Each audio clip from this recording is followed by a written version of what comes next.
Lecture de l'Apocalypse de Saint Jean. Moi, Jean, j'ai vu un ange qui montait du côté où le soleil se lève, avec le sceau qui imprime la marque du Dieu vivant. D'une voix forte, il cria aux 4 anges qui avaient naissé reçu le pouvoir de faire du mal à la terre et à la mer. Ne faites pas de mal à la terre, ni à la mer, ni aux arbres, avant que nous ayons marqué du sceau le front des serviteurs de notre Dieu. Et j'entendis le nombre de ceux qui étaient marqués du sceau. Ils étaient 144 000 de toutes les tribus des fils d'Israël. Après cela, j'ai vu, et voici une foule immense, que nul ne pouvait dénombrer, une foule de toutes nations, tribus, peuples et langues. Ils se tenaient debout devant le trône et devant l'agneau, vêtus de robes blanches avec des palmes à la main. Et ils s'écriaient d'une voix forte, « Le salut appartient à notre Dieu, qui siège sur le trône et à l'agneau. » Tous les anges se tenaient main debout autour du trône, autour des anciens et des 4 vivants. Se jetant devant le trône, face contre terre, ils se prosternèrent semant devant Dieu. Et ils disaient « Amen. Louange, gloire, sagesse et action de grâce, honneur, puissance et force à notre Dieu pour les siècles des siècles.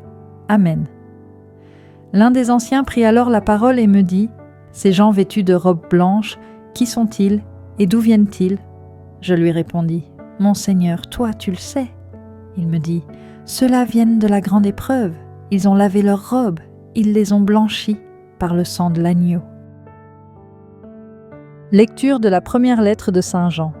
Bien-aimés, voyez quel grand amour nous a donné le Père pour que nous soyons appelés enfants de Dieu, et nous le sommes. Voici pourquoi le monde ne nous connaît pas, c'est qu'il n'a pas connu Dieu. Bien-aimés, dès maintenant, nous sommes enfants de Dieu, mais ce que nous serons n'a pas encore été manifesté, nous le savons. Quand cela sera manifesté, nous lui serons semblables car nous le verrons tel qu'il est. Et quiconque met en lui une telle espérance se rend pur comme lui-même est pur.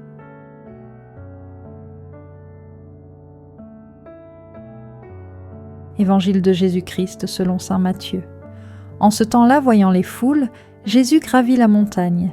Il s'assit, et ses disciples s'approchèrent de lui.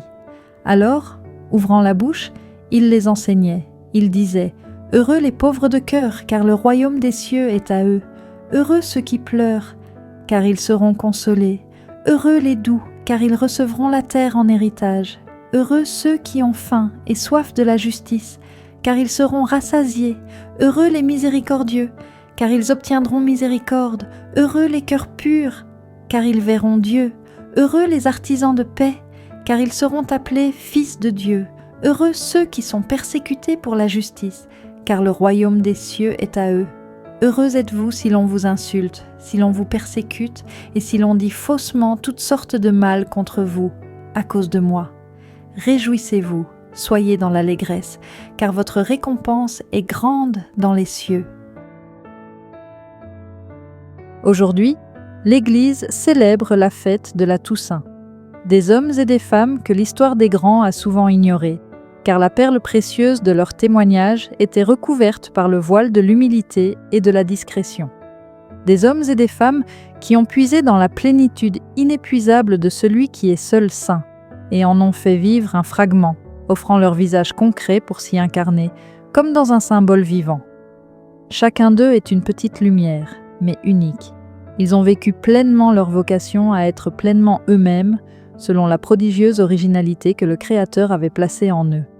Maintenant, mystérieusement unis au cœur de myriades d'autres frères et sœurs, ils illuminent le paysage parfois sombre de ce monde et l'invitent à l'espérance, à la confiance, témoignant que la sainteté de Dieu ne faiblit jamais.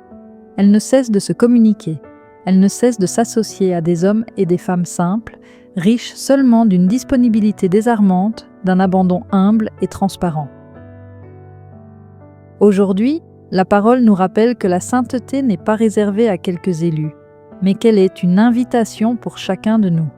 Dans l'Apocalypse, Saint Jean voit cette foule immense, vêtue de blanc, des hommes et des femmes ordinaires, purifiés par l'amour de Dieu. Dans la première lettre de Jean, nous découvrons notre véritable identité. Nous sommes enfants de Dieu. Et dans l'Évangile des Béatitudes, Jésus nous montre le chemin du bonheur véritable, celui de la douceur, de la paix, de la pureté et de la miséricorde. Alors aujourd'hui, laissons cette parole nous transformer. Demandons au Seigneur la grâce d'un cœur pur, d'un esprit humble et d'une vie remplie d'amour. Que notre vie devienne, elle aussi, une petite lumière dans le monde, un reflet de la sainteté de Dieu. Merci d'avoir prié et médité avec moi aujourd'hui. Si cette parole t'a touché, mets un j'aime pour soutenir la diffusion de la parole de Dieu. Écris en commentaire « Seigneur, rends mon cœur pur et humble ». Cela aide YouTube à faire connaître cette vidéo à d'autres âmes en recherche de paix. Abonne-toi à la chaîne pour recevoir chaque jour la lecture et la méditation du jour. Que la paix du Christ t'accompagne aujourd'hui et toujours. À demain pour une nouvelle parole du jour.